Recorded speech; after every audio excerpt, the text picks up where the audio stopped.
We go. Resettlement day is always a stressful day. So you've bought the property, 6 weeks later, you're moving in. We're going to teach you how to have the slickest and smoothest settlement day and what to watch out for. Stay tuned.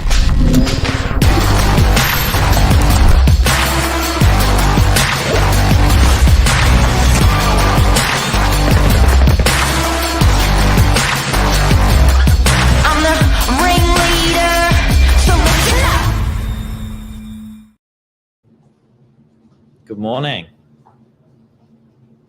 You're on mute.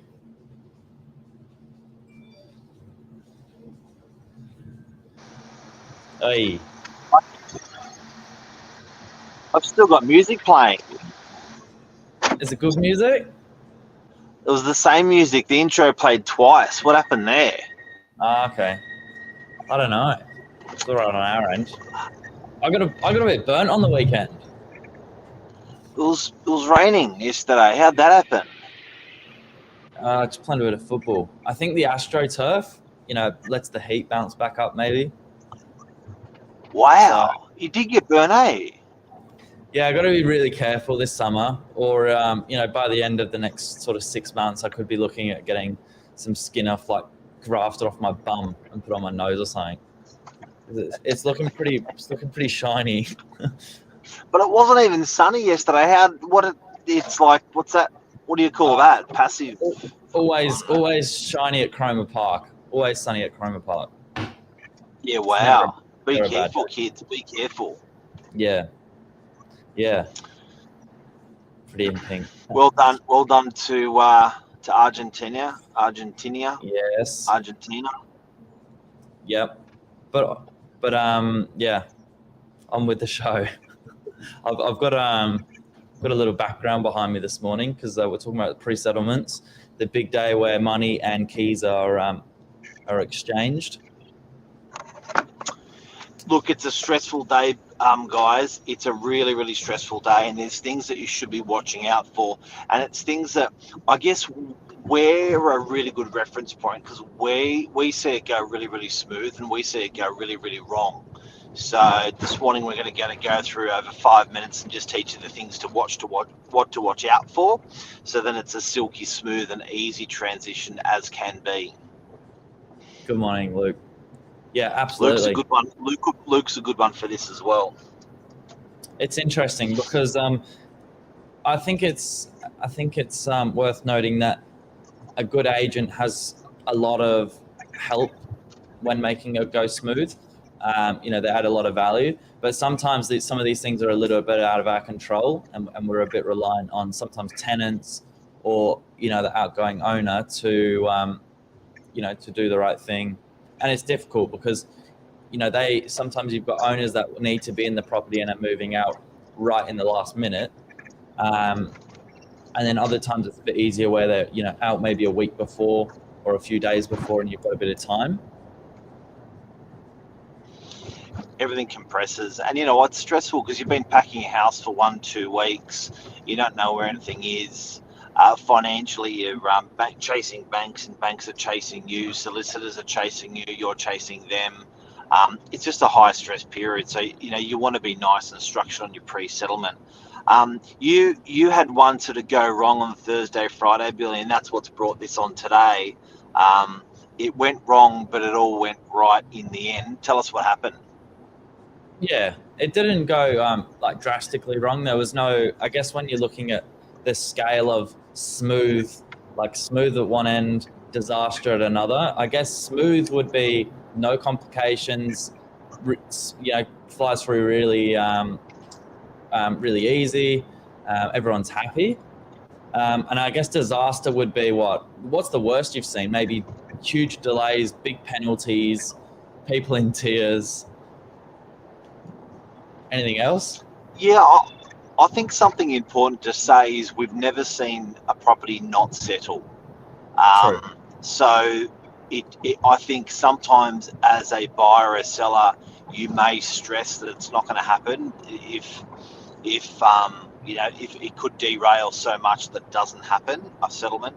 But I've never seen that. So generally, it's okay. It will settle. There will be argy-bargy between you and the vendor potentially. It will be adjudicated and facilitated by your solicitors, solicitor of the purchaser and the solicitor of the vendor, but it always will happen. And there's definitely a lot of momentum there between lawyers and banks to make it happen. And yeah, so I think first and foremost, don't stress that it won't happen. It's true. So we've had two interesting ones recently, actually. As you said, one on Thursday. It was definitely nowhere near, the bad end of the spectrum where there was no tears or anything. It just got a little bit intense going back and forth between getting a few particulars, sorted out. So in this instance, there was the owner was just in the process of moving out and finishing, bits and bobs. So there was, some storage to empty and things like that.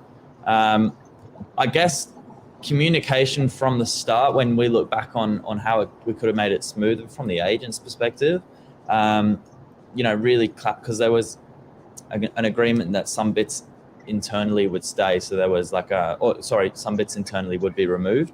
So that included like a fixed TV cabinet. In hindsight, it would have been easier to say, let's just get rid of everything rather than try and save one small bit of the TV cabinet. Thoughts? TV bracket was TV, and TV bracket, I guess, is another one. Do you know what? TVs aren't worth as much as they used to be. So I'm seeing TVs being left behind a lot more, and TV brackets being left behind a lot more. And then sometimes people are being TV snobs a little bit now because they've got their telly that they love. They're going, you know what? I don't want that telly. If you want to leave a 3-year-old telly, I'm not interested. But I would encourage people these days, because it seems like it's a bit of a topic of contention now with these TV brackets. I'd just say, look, leave the brackets, guys. Leave the brackets and leave the cables, because it's bloody expensive to get that put in. And even leave the telly or take the telly. Who cares? It's even the last two transactions were both around that. It's even expensive to get rid of it, because you've still got to take the bracket off and then patch up the where it was mounted on.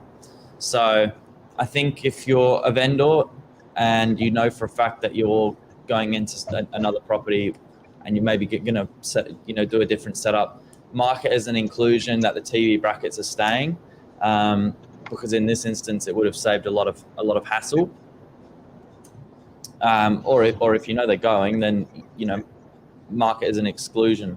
Another one that we that came up on Thursday was really big pot plants. Now in this instance, being an apartment top floor like a penthouse, there was a bylaw in the contract that said to meet council regulations, there had to be some sort of greenery on the top.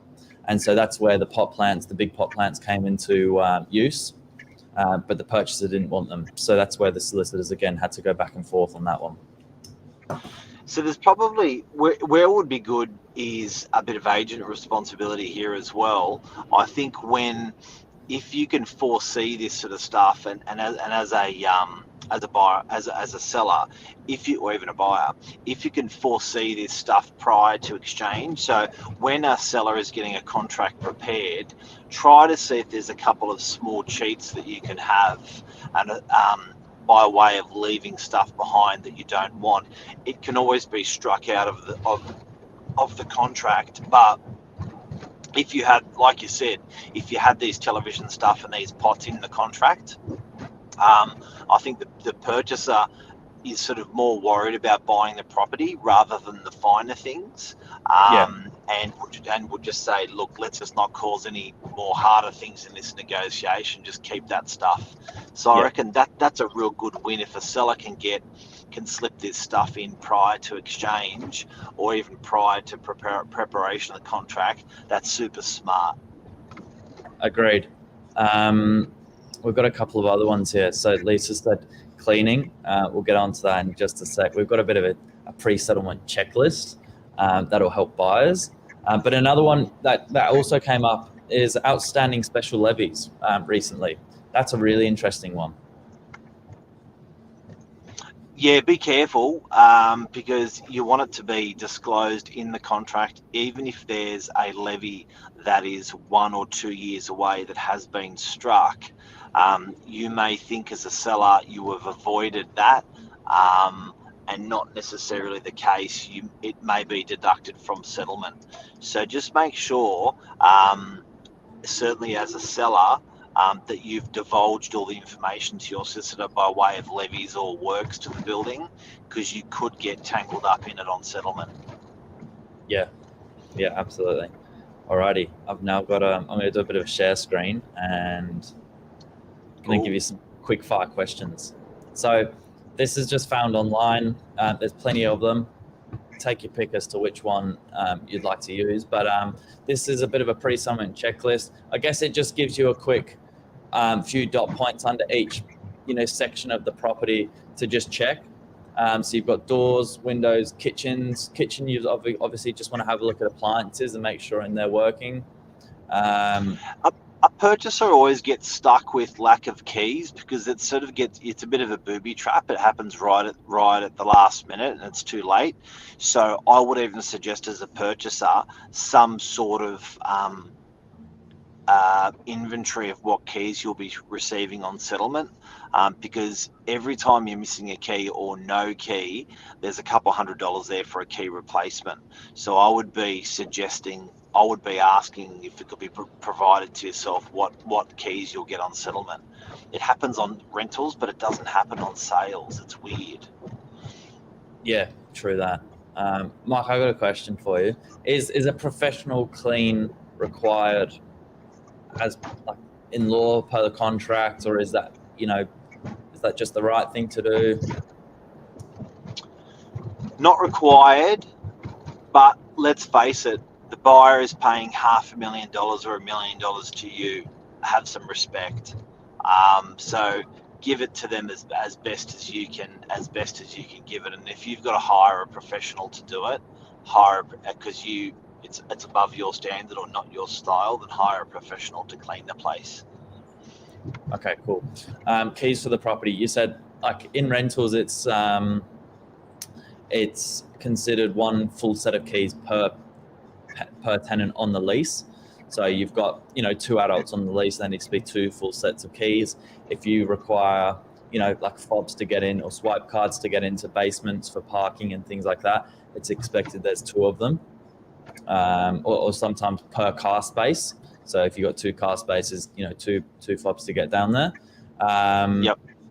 You're saying that's not so much, it's not so closely looked at in sales like that? No, you with rentals, you sign over exactly what you're collecting and you're expected to drop that back as well.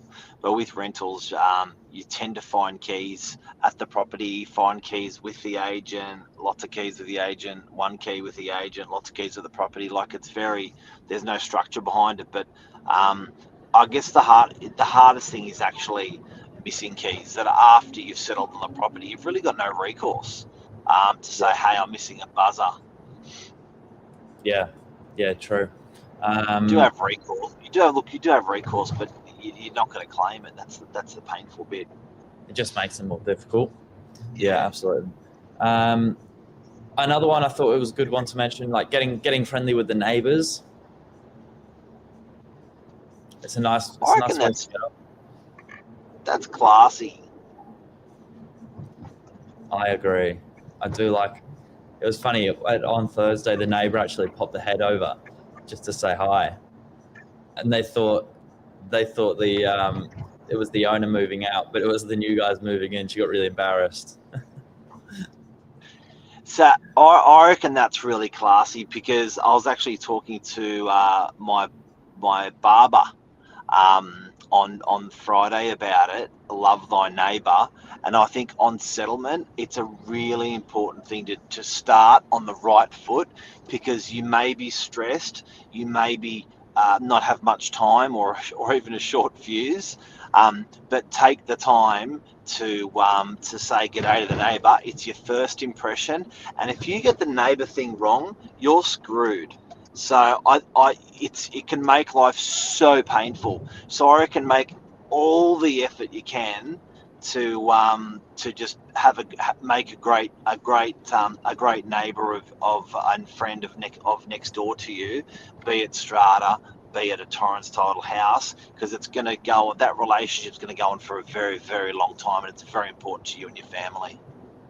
Yeah, absolutely. Another one which I really like, which makes it really smooth, is often when you've been living in a property 5-10 years, there's just small kind of tips and tricks that you can't put in. It's almost like you got to put them in a manual, but you can't write them down. Sometimes you just need to show them.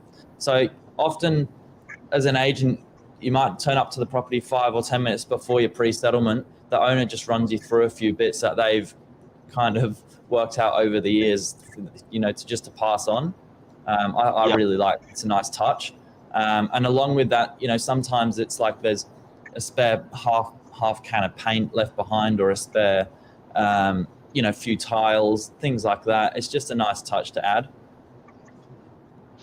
Take the paint and take the tiles. Don't be a snob, because you would be shocked how much time and money that's going to save you by just having that paint color, or having that tile color. It's just so much better. So don't throw them out. Keep them. It can save you a bucket load. Yeah, absolutely. Pre-settlements, usually we like to do them sort of 24, 48 hours before. If the property is vacant, you can be a little bit flexible with it. But that just gives you enough time that if any issues do occur, then you've got that, day or so just to nut it out. Just making sure ultimately there's no real delay to settlement. Yeah, I think we probably covered the most of it there. Anything that you think I missed? Dude, I think you nailed it. I think and look, I'm big on that neighbour thing on settlement. I reckon that's huge. There's a couple of things there. Take the paint, take the tiles. That's huge. I think check on those keys. That's huge. I think make sure you've got plenty of notification for your banks. How much on settlement not happening due to banks not being ready is a load of crap. It's you're not ready. So I think make sure you're writing your bank and writing your solicitor 4, 5, 6 weeks before settlement to make sure that all comes in on time, because how many times we don't see settlements happen, they get delayed because of banks not being ready. You should be just writing your bank really, really hard that you haven't left any room for failure. Yeah, the small things and it's always the small things that add up towards the end. That then if you get 1 or 2 or 3 small things combined, it just gets timely, and time is money. As you come in towards settlement. So a lot of it can be avoided. And I think like the people like the banks, they just need a bit of a nudge, a bit of a reminder. Yeah, small and regular. And just make sure that everyone's on it, solicitors on it, banks on it, outgoing bank, ingoing bank, all that stuff, small but regular touches. That's it. Thanks very much. 6 days till Christmas. I'm dressing up as Rudolph if this carries on. It's a bit of a joke. Yeah, it's solid. How many days till Christmas? Tuesday, Wednesday, Thursday, Friday, Saturday night, Christmas Eve. It's 5 days. It's closing in. And closing in. Through. Ciao. Yep, we're available all the way through. Take care, everyone. Thanks, Billy Bob. Thank you. Bye. See you, mate. Bye.